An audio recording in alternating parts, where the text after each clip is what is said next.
Yes, so I booked the Late Show with Colbert. It all happened very quickly, which thank God, because if I was sitting on the information that I was going to be making this late night debut for longer than a week and a half, which is roughly about what it was, You would have exploded. yes, I would have just dissolved into a pillar of salt.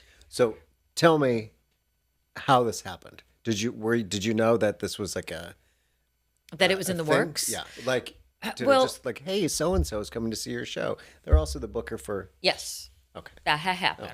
That was something, but of course, I play it cagey. I don't need everybody knowing my business. Also, because I know this industry, and you're like, the second that you're like, it's gonna happen, you're like, or no, where'd everybody go? Send the Anyone? lightning down. That's a funny note on that because there is a moment where this happened. So, my manager had submitted. She's now my manager. Great. This is a lot going on. Had submitted this a clip back in December. And you do all these things, you submit your stuff, and then you're like, it gets sent out into the universe, and you're like, let's see what happens here. And then, you don't hear anything for a while, and then all of a sudden she was like, the booker wants to come see you at a show. And I was like, and that is when I put my foot on the gas. And he came to see me in a show, and it was such a fun show. It was like this one of these like electric nights where everything just lines up and the audience is Where was fire. It was at New York Comedy Club, East Village, which also happens to be like my favorite room to play in because Which the is also audiences nice. are just so electric. It's like I just know my space. And also, like, I've been doing this for a minute. So I've also been going to bucket loads of therapy, which has taught me how to calm myself and get focused. It's like when you know what you're doing, you just kind of go, "Meow," like everything just sort of gets very clear and very quiet and very calm in my head. I've never had that experience. Never but ever. I'm Okay, I'll assuming teach you how to do whenever it. that happens. And this is why we're not Formula One drivers, I've got nothing going on. obviously.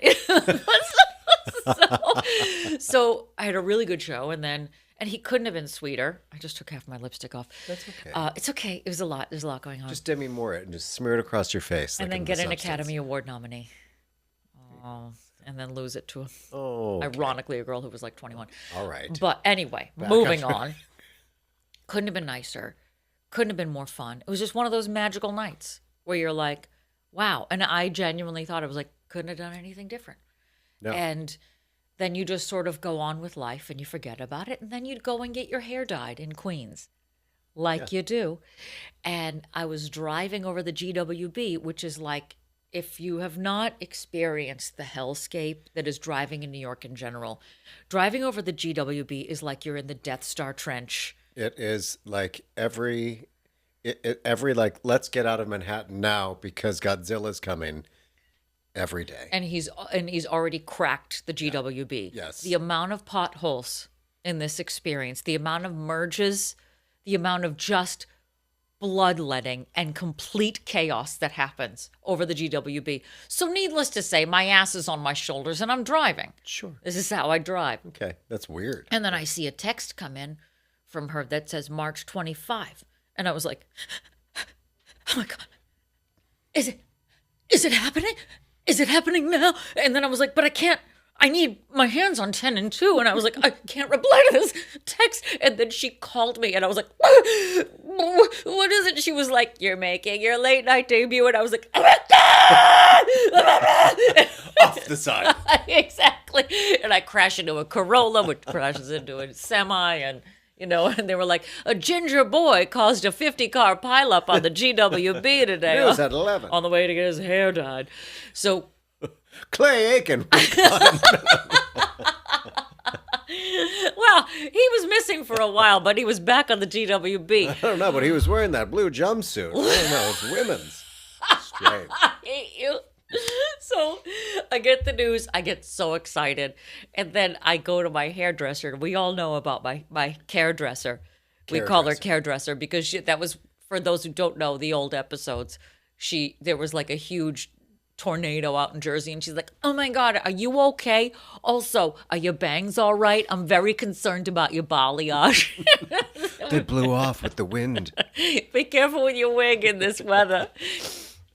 So I get to the hairdressers, and then of course she's the first person I see after I get this thing that I have been working so hard for years to get. And the first person I see is my hairdresser, and I was like, "Oh my god, like this has to be the best haircut you've ever done in your whole life." And she's like, oh my god, what's going on?" I said, and so then she's like over scrubbing my hair, and like the nails are going in my head, and I was like, "This is a lot." She got a Paulette from Legally Blonde or something.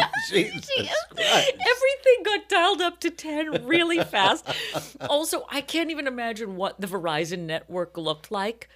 It was like one of those red thread boards where it's like Klondike 5, I'll connect you to the... Because I called everyone in my inner circle. They called everyone in their inner circle. And then the word went out across America. And by across America, I mean Boston and New York and New Jersey. But, you know, all the calls went out. We all were freaking out. And so now I have calls coming in when I'm coming back on the GWB, sitting in rush hour traffic for 2 hours. Perfect. And I see all these calls coming in, and I see this other call come in, and I was like, I don't know who that is, but they're probably wishing me well. And I answered the phone, and they were like, "Hey, this is the dermatologist. You have skin cancer." Send the lightning. She can't possibly ride so high. She can't have a good day. Just be pure. You know, God was like, "You like that? You love that late night debut? Send down a melanoma." His ash is really just an asteroid. Just spreading asteroids all around. Exactly. The Maguire girl. We need to send her one. We need to befall something upon her. I haven't befallen anything in a long time. I said the Maguire girl. Who's that boy? That boy in the denim jumper. Oh, Your Highness, that is Sarah Maguire. I did that. Yes. Your Highness, you need to stop sending asteroids. Please stop ashing. It was nuts. So now I have to go and get Mohs surgery on my face.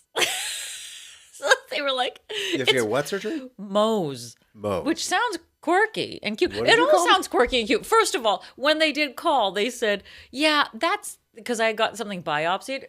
And they were like, "Yeah, you've got basal cell carcinoma."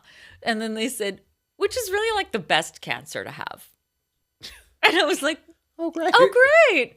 Oh, it's the good cancer. Okay, so this is the good cancer." Oh, because I thought that was the horoscope. That was the good cancer. No, different. That's, you don't want to be around them. Those are high maintenance cancers, but this is a good cancer. Also, it's a basil cell. It sounds delicious. It's like a salad dressing that you and I would... I'll have the basil cell pizza, please. I'll have the basil cell dressing, but on the side. Yes. Just this basil cell carcinoma on the side. And an umbrella, because it's really sunny. Yeah.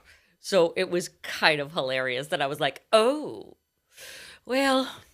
All right, God. I can't do that right now because I'm going on the Colbert Show. But I fully said to this guy, I kid you not, Maddie. He's like, "So you've got skin cancer. We need to arrange a time for you to come in for surgery." And I said, "Okay, well, I can't do that right now because I'm about to make my late night debut." I literally said this. Click.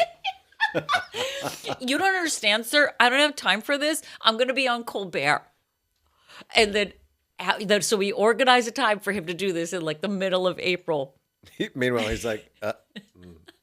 But at the end of the call, he goes, "Congratulations."